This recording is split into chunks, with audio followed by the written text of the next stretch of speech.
الشيطان الرجيم بسم الله الرحمن الرحيم وليخشى الذين لو تركوا من خلفهم ذرية ضعافا خافوا عليهم فليتقوا الله وليقولوا قولا سديدا إن الذين يأكلون أموال اليتامى ظلما إنما يأكلون في بطونهم نارا وسيصلون سعيرا صدق اللہ العظیم۔ دوستو، آیت شریفہ کا ترجمہ اور کچھ مطلب بیان کرنے سے پہلے ایک دو مثال دیتا ہوں۔ ان مثالوں کی روشنی میں ترجمہ مطلب خود ہی سمجھ میں آ جائے۔ اگر معاشرے کے افراد، ہمارے ارد گرد رہنے والے لوگ جھوٹ، فریب اور دھوکے سے کام کرتے ہیں، چاہے ہم جھوٹ، فریب، دھوکے سے کام کریں یا نہ کریں، لیکن دوسرے لوگ کرتے ہیں، تو ایک نہ ایک دن اس کی چپیٹ میں ہم بھی آ جائیں گے، اور یقیناً آ جائیں گے۔ اور دوسری صورت یہ ہے کہ میں چاہے جتنا بڑا دھوکے باز، جتنا بڑا چاہے جھوٹا ہوں، لیکن کوئی نہ کوئی دھوکے باز، جھوٹا مجھ سے بھی بڑا مل جاوے گا، اور وہ مجھے بھی رگڑ دے گا ایک دن۔ یہ اگر ہمارے ارد گرد جیب کترے رہتے ہیں تو یقیناً ہماری جیب کو بھی خطرہ ہے۔ تو یوں سمجھو، اگر اچھا ماحول بنے تو وہ ہم سب کے نفع میں ہے، اور ہم سب سکون اور اطمینان سے، اچھائی اور بھلائی سے رہیں گے۔ اور اگر برا ماحول بنے تو اس کی چپیٹ میں ہم بھی آویں گے، چاہے جتنی ہوشیاری برت لیں، چاہے جتنی احتیاط برت لیں۔ امید ہے کہ بات آپ کی سمجھ میں آئی ہو۔ بس اسی طرح اللہ رب العزت یوں ارشاد فرماتے ہیں کہ تم دوسروں کے یتیم بچوں کے ساتھ اچھا برتاؤ کرو، اس قاعدے قانون کے مطابق برتاؤ کرو جو ہم نے تمہیں بتایا ہے، اور اس میں کوئی دشواری، دقت آپ کو پیش آوے یا کوئی دشواری، دقت بھی پیش نہ آوے، لیکن پھر بھی تم ان قانون پر اور ان احکام پر عمل کرو۔ ممکن ہے کل آپ کے بچوں کے ساتھ، آپ کے پوتوں کے ساتھ، نواسوں کے ساتھ، پرپوتوں کے ساتھ کوئی ایسا حادثہ ہو جائے، یعنی ان کا باپ مر جائے، اور وہ یتیمی کی اور کمزوری کی، بے کسی اور بے بسی کی زندگی گزار رہے ہوں۔ تو اگر ماحول یہ ہوگا کہ یتیموں پر رحم کیا جاتا ہے، شفقت کی جاتی ہے، تمہارے پوتوں پر، بیٹوں پر، نواسوں پر، نواسیوں پر بھی رحم کیا جائے گا، شفقت کی جائے گی۔ اگر ماحول یہ بن جاوے کہ یتیم بچوں کے مال کی حفاظت کی جاتی ہے، حفاظت ہی نہیں کی جاتی بلکہ اس مال کو بڑھایا جاتا ہے، تو کل تمہارے بچوں کے ساتھ بھی، ہمارے بچوں کے ساتھ بھی خدا نخواستہ کوئی ایسا حادثہ پیش آ جاوے کہ وہ یتیم ہو جاوے، تو ان کے مال کی بھی حفاظت کی جاوے گی، ان کے مال کو بھی بڑھایا جاوے گا۔ اور دوسری صورت میں اگر لوٹ کھسوٹ کا ماحول بن جاوے تو یوں سمجھ لو کہ کل تمہارے پوتوں بیٹوں کے، یتیم بیٹوں پوتوں کے ساتھ بھی یہی ہوگا کہ مال چھین جپٹ کر اور لوٹ کھسوٹ کر ان کو تنہا چھوڑ دیا جائے گا، بے یار و مددگار چھوڑ دیا جائے گا۔ اب میں ترجمہ کرتا ہوں، بات بالکل خود سمجھ میں آ جائے گی انشاءاللہ۔ وَلْيَخْشَ الَّذِينَ لَوْ تَرَكُوا مِنْ خَلْفِهِمْ ذُرِّيَّةً ضِعَافًا خَافُوا عَلَيْهِمْ، اور ان لوگوں کو ڈرنا چاہیے کہ اگر وہ اپنے بعد کمزور اولاد چھوڑیں جن کے ضائع ہونے کا ڈر ہو تو وہ اس سے ڈریں، اور اس سے ڈرنے کا مطلب وہی جو میں نے آپ کو بتایا۔ اب آگے اللہ تعالیٰ ارشاد فرماتے ہیں فَلْيَتَّقُوا اللَّهَ، تو تم سب لوگ اللہ سے ڈرو۔ اور اللہ سے ڈرنے کا کیا مطلب؟ اللہ سے ڈرنے کا مطلب یہ ہے کہ اللہ کی نافرمانی نہ کرو۔ تو فَلْيَتَّقُوا اللَّهَ کا ترجمہ یوں بھی کیا جاتا ہے کہ اللہ کی نافرمانی سے بچو، اللہ کے احکام کی خلاف ورزی سے بچو۔ اس کے بعد اگرچہ پہلے بھی یہ آیا ہے لیکن اللہ تبارک و تعالیٰ دوبارہ یہ لفظ، یہ آیت شریفہ پھر لایا ہے، وَلْيَقُولُوا قَوْلًا سَدِيدًا، اور تم ان کو بھلی اور نرم بات کہا کرو، بھلی اور نرم بات کہا۔ اس کا تعلق تو کمزور اولاد، یتیم بچوں بچیوں سے ہی ہے، اسی کے ضمن میں بات کہی جا رہی ہے۔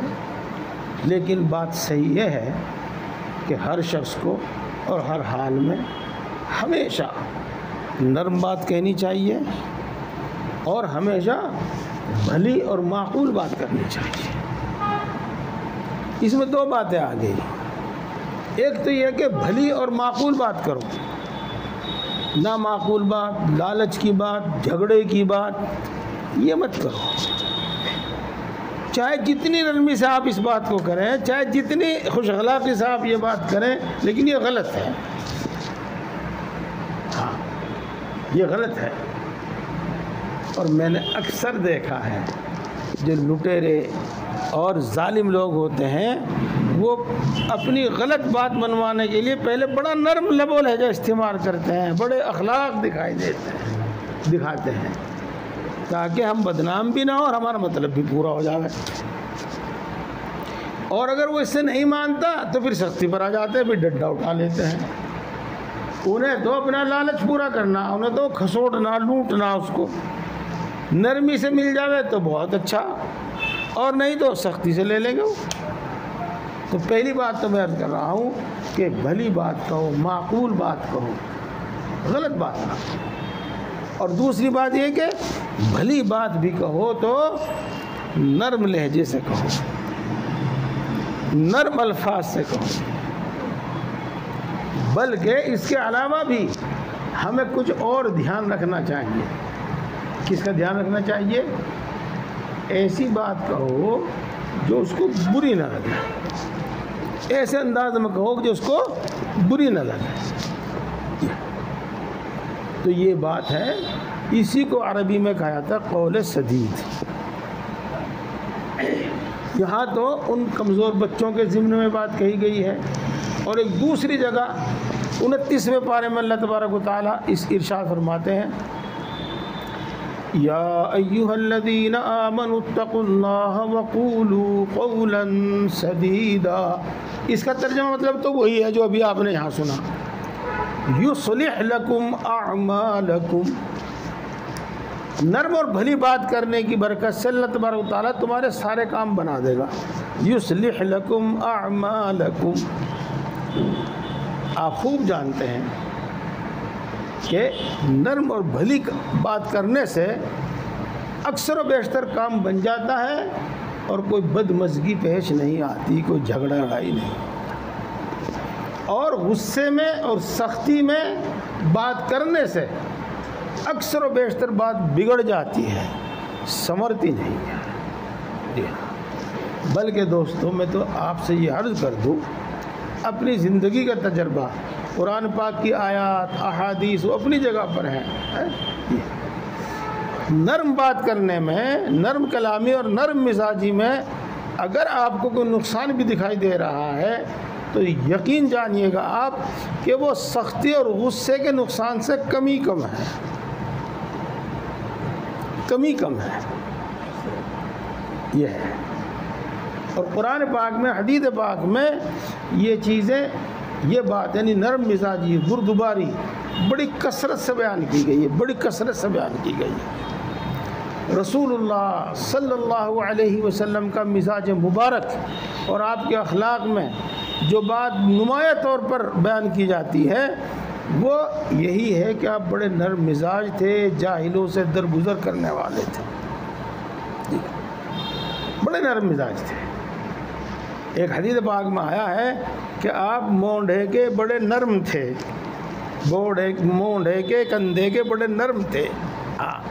مثال کے طور پر کوئی پیچھے سے یوں کرے تو اکثر کیا کہے بھائی آگا کے کیوں نہیں بات کرتا، اکثر و بیشتر بات یہ ہوتی ہے۔ لیکن رسول اللہ صلی اللہ علیہ وسلم کو اگر کوئی پیچھے سے مونڈے پہ ہاتھ رکھ کے اپنی طرف کرتے تو پورے کے پورے اس کی طرف گھوم جاتے تھے، پورے کے پورے ان کی طرف گھوم جاتے تھے، اس کی طرف گھوم کے بات کرتے تھے۔ تو بہرحال نرم بات کرنی چاہیے اور سب کے ساتھ نرم بات کرنی چاہیے۔ اب آگے چلتے ہیں، اگلی آیت شریفہ کا ترجمہ ہی سنیے، بس وہی کافی ہے۔ ان الذين ياكلون اموال اليتامى ظلما، جو لوگ یتیموں کا مال ناحق کھاتے ہیں، انما یاکلون فی بطونہم نارا، وہ لوگ اپنے پیٹوں میں آگ بھر رہے ہیں، وَسَيَصْلَوْنَ سَعِيرًا، اور بہت جلدی ان کو دہکتی ہوئی آگ میں جلنا پڑے گا۔ دیکھو دوستو، اگر آپ غور کریں گے، سوچیں گے کہ یتیم کا مال جب بہت سارا ہمارے پاس آ جاوے گا تو وہاں تو ہم مرغا کھاویں گے، بریانی کھاویں گے ہیں، اور آج کی اصطلاح میں پیزا پیویں گے، پیزا کھاویں گے اور مزے کی چیز کھاویں گے۔ آگ کہاں کھاویں گے پیٹ میں، آگ کہاں بھریں گے پیٹ میں؟ تو دیکھو، پہلی بات ہے سن لو کہ کھانے سے مراد صرف کھانا ہی نہیں ہے، بلکہ ناحق ان کا مال لینا یہ مراد ہے۔ چاہے آدمی پھر اس سے مکان بناوے، چاہے اس سے دکان بناوے، چاہے کپڑا پہنے، چاہے شادی بیاہ کرے، چاہے تجارت کرے، کچھ بھی کرے، یہ سب کھانے میں شامل ہوتا ہے۔ آج اس سے آدمی چاہے گاڑی میں بیٹھ کے گھوم لے، چاہے اے سی میں رہ لے، چاہے کیسی میں رہ لے، لیکن کل قیامت کے دن، بلکہ یہ تو مرنے کے بعد ہی، وہ سارا مال اس کے پیٹ میں آگ کی شکل میں ہوگا۔ جتنا زیادہ مال ہوگا اتنا ہی بڑا پیٹ ہوگا، چونکہ زیادہ مال کے واسطے زیادہ بڑا پیٹ چاہیے، اور وہ اس کے اندر کو جو بھی کچھ ہے جلاتا ہوگا، وہ آگ اس کے اندر کو جلاتی ہوگی۔ اور یوں آیا ہے حدیث پاک میں کہ وہ آگ، یتیم کے مال جو اس نے کھائے تھے وہ آگ بن جاویں گے اس کے پیٹ میں، اور اس کی لپٹیں ناک میں کو نکلیں گی، ناک کے سوراخ میں کو نکلیں گی، اس کی لپٹ منہ میں کو نکلے گی، کانوں میں کو نکلے گی، آنکھ میں کو نکلے گی۔ پیارے بھائیو، یہ وہی بات ہے جو اس سے پہلے بھی میں نے آپ کو بتائی تھی، کہ میدان حشر میں الگ الگ حساب سے لوگ ہوں گے اور اعمال کے اعتبار سے ان کی الگ الگ پہچان ہوگی۔ ایک شخص اپنے کندھے پہ اونٹ لیے پھر رہا ہوگا، اس لیے کہ اس نے اونٹ خیانت کے طور پر لیا تھا، ظلمن لیا تھا۔ ایک شخص ایسا ہوگا جس کا آدھا حصہ، یعنی ایک ہاتھ ایک پاؤں، یہ آدھا حصہ، آدھا دھڑ مرا ہوا ہوگا، جیسے کہ فالج میں ہو جاتا ہے نا، بے دم، ایسا ہوگا۔ اور یہ وہ شخص ہوگا جس نے 2 بیویاں رکھی اور دونوں میں برابری نہیں کی۔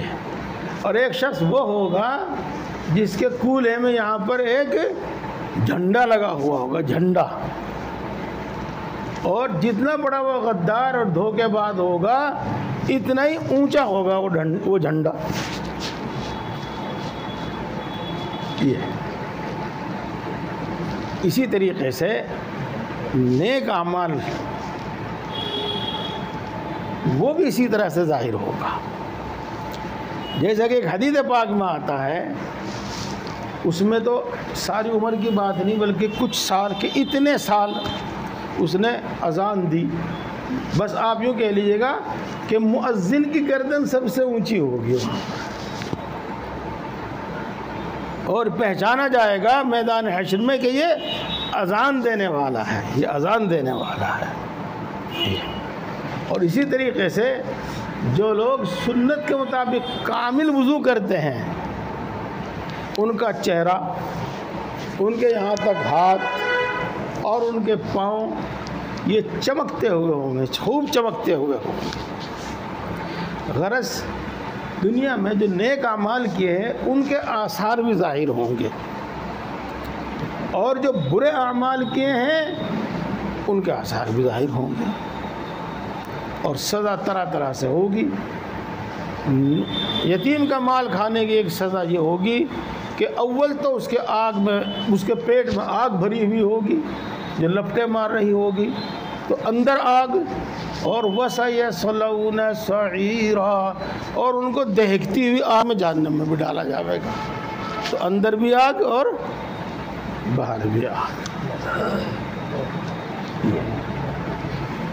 اس لیے پیارے بھائیوں، اس سلسلے میں بڑی احتیاط برتنی چاہیے، بہت احتیاط برتنی چاہیے. اور جس شخص نے جوا سٹہ لگا کر یا جس شخص نے کسی کا مال دھوکے سے لے کر، کسی سے قرضہ لیا پھر نہیں دیا، غرض کسی بھی طریقے سے حرام مال لے کر اس نے بڑی اونچی بلڈنگ بنا لی ہے، بہت بڑا شو روم اس نے کھول لیا ہے، بہت اچھی گاڑی اس نے لے لی ہے وغیرہ وغیرہ، تو وہاں ہمیں حرص نہیں کرنی چاہیے، بلکہ وہ دیکھ کے ہمیں اس کے انجام کو سوچ کر ڈرنا چاہیے. یہ دوسروں کا حق، اس کے بارے میں سنتے رہتے ہیں، میں بیان نہیں کر رہا ہوں آج کل، لیکن خاص طور سے رسول اللہ صلی اللہ علیہ وسلم نے ارشاد فرمایا کہ 2 کمزوروں کے مال سے بچو، 2 کمزوروں کے مال سے بچو، ایک عورت کے مال سے اور ایک یتیم کے مال سے. عورت کے مال سے اور ایک یتیم کے مال سے. دیکھو اپنی بیوی ہے، سمجھو اپنی بیوی ہے، وہ تو ہمارے ماتحت ہے، ہمارے انڈر میں ہے. خاص طور سے جب اس کے ماں باپ نہیں زندہ رہتے پھر بیچارے کا گھر بھی نہیں رہتا، اور بھائی نہ ہو تو پھر تو اس کا کوئی سہارا ہوتا ہی نہیں. ہاں بہت مرتبہ شوہر ہی اس پر ظلم کرتا ہے، اس کے پورے مال پر قابض ہو کر اسے کچھ نہیں دیتا اور خود اڑاتا ہے. بعض صورتوں میں ان کی اولاد بڑی نالائق ہوتی ہے. مثال کے طور پر باپ کے مرنے کے بعد ماں کو جو حصہ ملا تھا وہ کاغذوں میں تو ماں کے نام آ گیا، لیکن موقع پر اڑا رہے بچے. پھر اس کو مجبور بھی کر دیا کہ وہ بیچ دے اس کو. تو بہرحال یتیم کے مال سے بھی اور عورت کے مال سے بھی، کہ وہ بڑی کمزور ہوتی ہے، اکثر و بیشتر اس کا سہارا نہیں ہوتا، اس کا سہارا اس کے بیٹے ہوتے ہیں، اس کا سہارا اس کے بھائی ہوتے ہیں، شوہر ہوتا ہے، ماں باپ ہوتے ہیں، اور انہی میں سے کوئی اس پر ظلم کرنے لگے تو پھر وہ فریاد کہاں لے کے جائے. مہر ٹھیک ٹھیک ادا کر دیا کرو. اگر وہ خوشی سے بھی تمہیں دینے گا کوئی بات نہیں، میرے پاس بھی تمہارا ہی ہے اور تمہارے پاس بھی تمہارا ہی ہے، لو تم ہی رکھو، تم ہی رکھو. ہاں، اور جیسے میں نے پچھلے ہفتے عرض کیا تھا، چاہے اپنی بیٹیاں ہوں، پوتیاں ہوں، بلکہ چاہے اپنی بیوی ہو، ان کو کچھ دے کے رکھو، بلکہ ان کے گزارے کا کوئی سامان کرو، ان کے گزارے کا کوئی سامان کرو. خدا نہ خواستہ آپ کا انتقال ہو گیا، وہ بیوہ ہو گئی، تو اس صورت میں وہ چیز اس کو کام دے. یہ بہرحال یہ چیز ہے. یہاں پر یہ بات بھی یاد رکھیے گا کہ جو لوگ زکوٰۃ، جن پر زکوٰۃ واجب ہے اور وہ زکوٰۃ نہیں دیتے، ایک حیثیت سے وہ بھی یتیموں اور کمزوروں کا مال کھا رہے ہیں. چونکہ حدیث پاک میں آتا ہے کہ کمزور لوگ، ضعیف لوگ مالداروں پر قیامت کے دن اللہ کے حضور میں ایک دعویٰ دائر کریں گے. وہ یوں کہیں گے کہ اللہ، آپ نے ان کے مال میں جو ہمارا حصہ رکھا تھا وہ انہوں نے ہمیں نہیں دیا. یہ ہے. اسی طریقے سے جو لوگ زکوٰۃ کے، صدقے کے، فطر کے مستحق نہیں ہوتے اور وہ اپنے آپ کو مستحق ظاہر کر کے وہ لے لیتے ہیں تو یہ بھی یتیموں کا اور ضعیفوں کا مال کھا رہے ہیں. یہ بھی یتیموں کا اور ضعیفوں کا مال کھا رہے ہیں. اسی طریقے سے آپ میں سے کوئی کسی مدرسے کا، کسی یتیم خانے کا، کسی اور ایسے ادارے کا، ایسی سنستھا کا ذمہ دار بنے جن میں یتیموں اور کمزوروں کے لیے مدد جمع کی جاتی ہے، تو میرے دوستو بے حد احتیاط برتے گا اس میں، بے حد احتیاط برتے گا اس میں. آج کل خیانت اتنی عام ہو گئی ہے اور امانت داری اتنی نایاب ہو گئی ہے کہ کچھ اشارہ ہی کر سکتا ہوں اور تو کچھ نہیں. کوئی فساد ہو جاتا ہے، کوئی ایسا معاملہ ہو جاتا ہے تو عام مسلمان تو ان بیچاروں کے لیے راشن پانی کا، کپڑے کا، بستر کا، کھائے کا انتظام کرتے ہیں، اور ہمارے جیسے جو منتظم بن جاتے ہیں تو وہ اس مال کو گڑھن. اگر ان کے پاس پہنچے گا بھی تو 10، 15، 20%، 25% مشکل سے پہنچے گا، اور 75 جو ذمہ دار بنے ہوئے ہیں وہ ہڑپ کرے گا. تو یہ سب ضعیفوں کا اور کمزوروں کا مال ہے. یہ سب ضعیفوں کا اور کمزوروں کا مال ہے. یہاں حدیث پاک میں وہ آیت شریفہ میں بالکل صاف صاف بات آ گئی. آج چاہے اس سے پیزا کھاؤ، چاہے آج اس سے مرغا کھاؤ، چاہے اس سے بریانی کھاؤ، مزے اڑاؤ، لیکن کل وہ سب پیٹ میں آگ کی شکل میں موجود ہے. یہ بات ہو گئی. اسی کے ساتھ ساتھ ایک بات اور بھی سن لی جائے. میں نے ان بھائی کا کچھ بھی 1000، 2000، 10,000، لاکھ، 2 لاکھ روپیہ مار لیا. پہلی بات تو یہ ہے کہ اگر میں نے نہیں بھی دیا تو قیامت میں یہ اکیلے دعوے دار ہوں گے. اور دوسری بات یہ ہے کہ اللہ جس دن مجھے توفیق دے گا اور مجھے پیسہ دے گا تو مجھے معلوم ہے کہ میں نے ان کا اتنا روپیہ مار رکھا، میں وہ پیسہ ادا کر کے سبکدوش ہو سکتا ہوں. اور اگر نہ بھی میرے پاس پیسہ آیا اور اللہ نے مجھے سمجھ دی، ہوش دی، تو میں ان کے سامنے ہاتھ جوڑ کر، پیر پکڑ کر معافی بھی مانگ سکتا ہوں. یہ سب چیزیں ممکن ہیں. اب ایک دوسری شکل ہے، مثال کے طور پر مسجد میں ہی ہے، ہاں تو سینکڑوں روپیہ دیتے ہیں، سینکڑوں، ہزاروں مان لو، جتنے بھی مان لو آپ. اگر مدرسہ ہوا، مسجد ہوئی اور ایسے ادارے ہوئے جن میں سینکڑوں، ہزاروں لوگ پیسہ دیتے ہیں، اب اگر اس کو کوئی شخص کھاتا ہے تو کس سے معافی مانگے گا؟ اور کتنے لوگ اس میں قیامت کے دن دعویٰ دائر کریں گے؟ ان سب چیزوں سے پہلے ہی ہوشیار رہنا چاہیے. آپ یہ نہ سمجھیے گا کہ یہ باتیں مسجد، مدرسہ یا اسی طرح کے بارے میں ہیں. وہ جو آج کل حکومت کی طرف سے اناج ملتا ہے اور راشن میں کچھ نہ کچھ، وہ کہاں کہتے ہیں اس میں راشن کارڈ ہی کہتے ہیں اس کو. اس کے تحت حکومت کی طرف سے کبھی چینی ملتی ہے، کبھی کپڑا ملتا ہے، کبھی گیہوں ملتا ہے، کبھی چاول ملتا ہے، جو بھی وہ کمزور طبقے کے واسطے ملتا ہے کمزور طبقے کے واسطے، تو اس کا پہنچانا لازم اور ضروری ہے، فرض ہے، اور حیلے بہانے کر کے اس کو کھانا یہ بھی اسی میں داخل ہوتا ہے، یعنی کمزوروں اور یتیموں کا مال ہڑپ کرنا۔ 6 یونٹ ہے، وہ 5 کا راشن دے رہا ہے، اور بہانہ کر کر کے ہر مہینے کتنے کو نہیں دیتا، آدھا تہائی بانٹ دیا، آدھا تہائی کھا دیا، تو یہ بھی اسی میں آتا ہے میرے دوستو، یہ بھی اسی میں آتا ہے۔ غرض ساری بات کا حاصل خلاصہ میں یہ بتا دوں کہ شریعت میں ایک ہے پاکی ناپاکی، اس میں بہت رعایت دی گئی ہے، بہت رعایت دی گئی ہے۔ کتنی رعایت؟ یہ دیکھو، بات تو اسے لمبی ہو جائے گی کہ میں سمجھا بھی نہیں پاؤں گا، لیکن مثال دے کر کہہ دیتا ہوں میں۔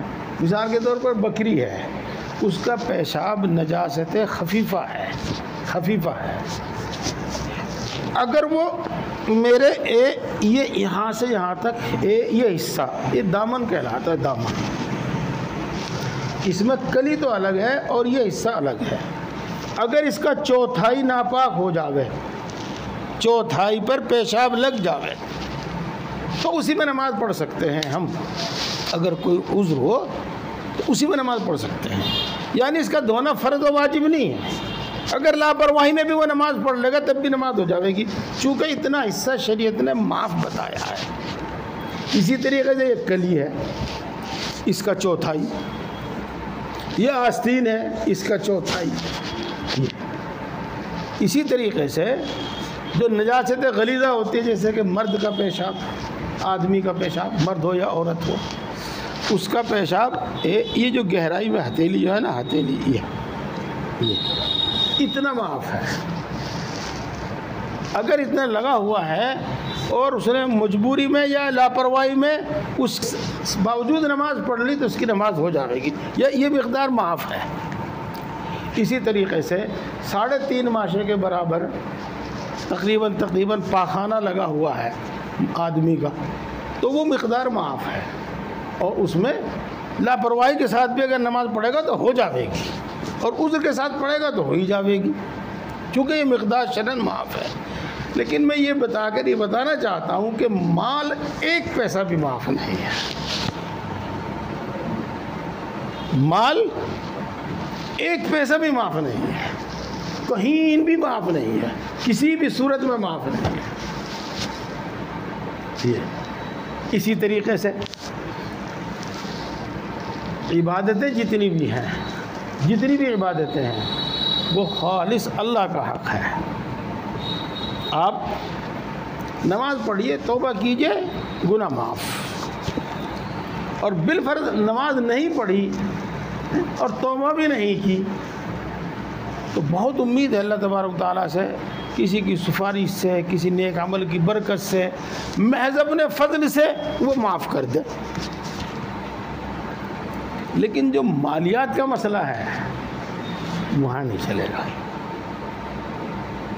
وہاں اللہ معاف نہیں کرے گا، کسی شکل میں معاف نہیں کرے گا۔ اس کی تو بس ایک ہی شکل آتی ہے حدیث پاک میں کہ جب کوئی شخص اپنا کوئی حق کا دعویٰ لے کر آئے گا تو جس پر حق ہے اس کی نیکیاں لے کر اس کو دے دی جائیں گی۔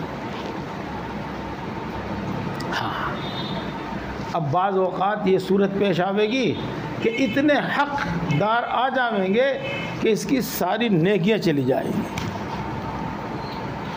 بعض وقت یہ صورت پیش آئے گی کہ پھر بھی کچھ حقدار آ جائیں گے تو ان کے حق کے مطابق ان کے گناہ لے کر اس کے اوپر لاد دیے جائیں گے۔ تو مالیات کا مسئلہ بہت اہم ہے، بہت اہم ہے، بڑی احتیاط برتنی چاہیے، بڑی احتیاط برتنی چاہیے۔ اللہ تعالی ہم سب کو توفیق عطا فرمائے۔ کیا منٹ ہے مجھے وقت میں؟ جی 9:07۔ اچھا، 9:15 تک ہونا ہے۔ اچھا، میں آگے تھوڑا سا بیان کرتا ہوں۔ ہاں، اس سے پہلے پڑھا تھا للرجال نصیب مما ترک الوالدان والاقربون، مردوں کا بھی حصہ ہے اس میں جو ان کے ماں باپ نے چھوڑا ہے اور جو ان کے قرابت دار نے سب سے قریبی آدمی نے چھوڑا ہے۔ وَلِلنِّسَاءِ نَصِيبٌ مِّمَّا تَرَكَ الْوَالِدَانِ وَالْأَقْرَبُونَ، اور عورتوں لڑکیوں کا بھی حصہ ہے اس میں جو ان کے ماں باپ نے یا ان کے قرابت داروں نے چھوڑا ہے۔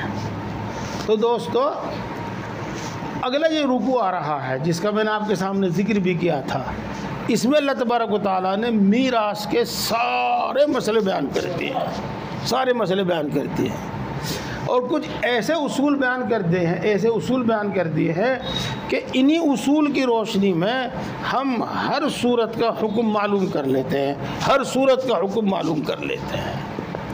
تو پیارے بھائیوں، یہ الگ ایک مخصوص علم ہے جس کو علم الفرائض کہتے ہیں، اور رسول اللہ صلی اللہ علیہ وسلم نے جیسے کہ علم حاصل کرنے کی تاکید فرمائی، خاص طور سے علم الفرائض حاصل کرنے کی اور زیادہ تاکید فرمائی۔ لیکن یہ بڑا مشکل ہے، میں آپ کو سمجھاؤں تو شاید میں سمجھانے میں کامیاب نہ ہوں۔ ان مولویوں سے پوچھ کے دیکھیو، یہ سراجی پڑھتے ہیں پورے سال اور پھر بھی پڑھنے سے پہلے جیسے تھے پڑھ کے بھی ویسے کے ویسے ہی رہتے ہیں۔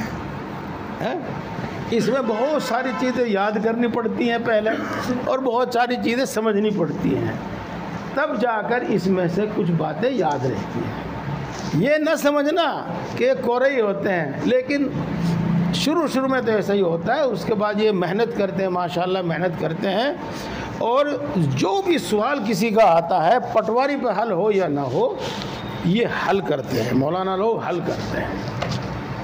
اس لیے میں یہاں صرف ترجمہ کر رہا ہوں، سمجھانے کی کوشش نہیں کروں گا۔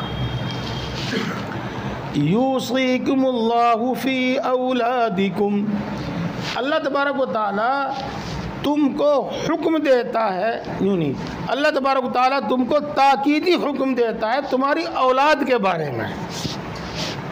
دیکھو یوصیکم تاکیدی حکم دیتا ہے، یہی اس کا مطلب۔ کیا حکم دیتا ہے؟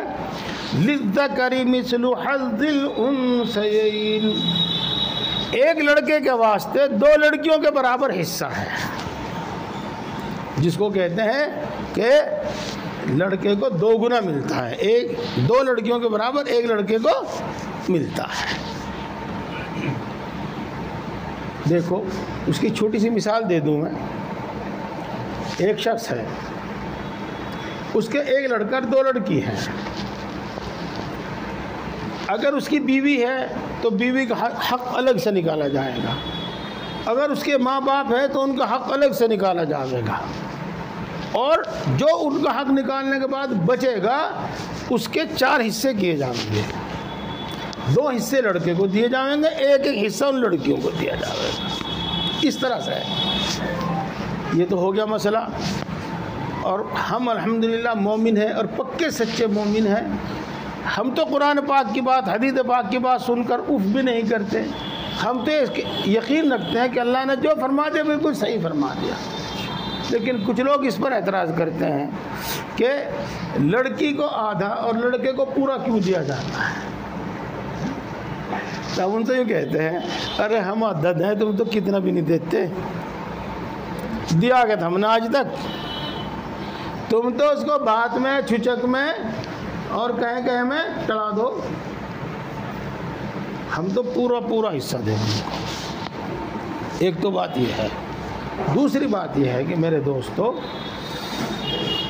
اعتدال جو بالکل صحیح ہے وہ یہی حکم ہے۔ اگر لڑکیوں کو آپ برابر دیں تو یہ لڑکوں کی حق تلفی ہوگی۔ کیوں؟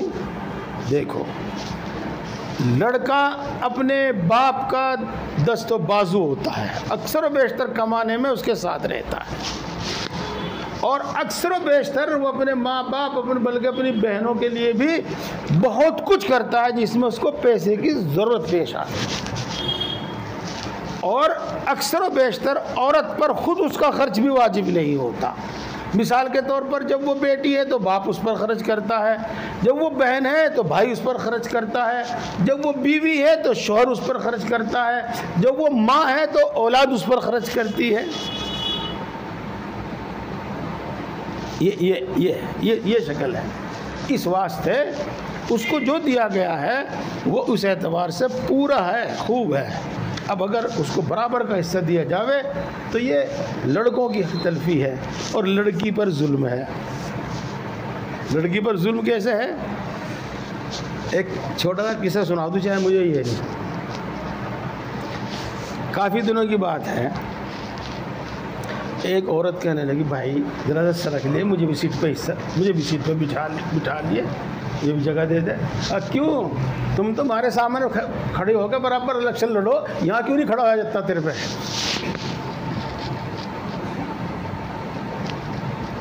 تو جب بھائی بہن تو سب کو پورا کر دیا جاوے گا، برابر دے دیا جاوے گا، تو کیا بھائی کے دل میں بہن کی کوئی ہمدردی رہے گی؟ نہیں رہے گی۔ حالات بالکل اسی طرح، پھر وہ ہمدردی رہے گی؟ نہیں، ہمدردی نہیں رہنے کی، حالانکہ اس کو پوری زندگی ہمدردی کی ضرورت ہے۔ فَإِن كُنَّ نِسَاءً فَوْقَ اثْنَتَيْنِ فَلَهُنَّ ثُلُثَا مَا تَرَكَ۔ اس کو میں زبانی بتاتا ہوں بس۔ اگر لڑکے اور لڑکی دونوں ہوں پھر تو اس کا قاعدہ آپ نے اوپر سن لیا کہ لڑکے کو 2 حصے، لڑکی کو 1 حصہ دیا جائے گا۔ اور اگر صرف لڑکیاں ہوں تو 1 لڑکی ہے یا 2 ہیں یا 2 سے زیادہ ہیں، تو 2 اور 2 سے زیادہ کا بھی حکم بتایا جا رہا ہے، اور 1 ہو تو اس کا بھی حکم بتایا جا رہا ہے۔ یہ دیکھو، فَإِن كُنَّ نِسَاءً فَوْقَ اثْنَتَيْنِ فَلَهُنَّ ثُلُثَا مَا تَرَكَ۔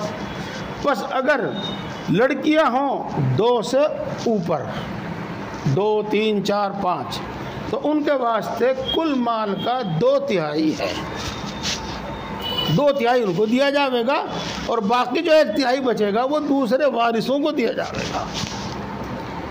اور اس کے لیے کوئی وارث متعین نہیں ہے، جو بھائی تو ہے ہی نہیں، بلکہ شریعت میں ایک قانون ہے، اس کو کہتے ہیں عصبہ، عین صاد عصبہ۔ تو جن جن لوگوں کا حصہ شریعت میں متعین کیا ہے ان کو ان کا حصہ دے کر جو مال بچتا ہے وہ عصبہ کے پاس چلا جاتا ہے، عصبہ اس کا مالک ہوتا ہے۔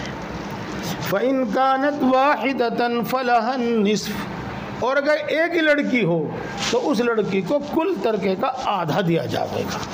پھر آپ وہی سوال کریں گے کہ وہ آدھا کہاں جائے گا؟ تو وہ عصبہ کو دیا جائے گا، جو بھی عصبہ ہوگا۔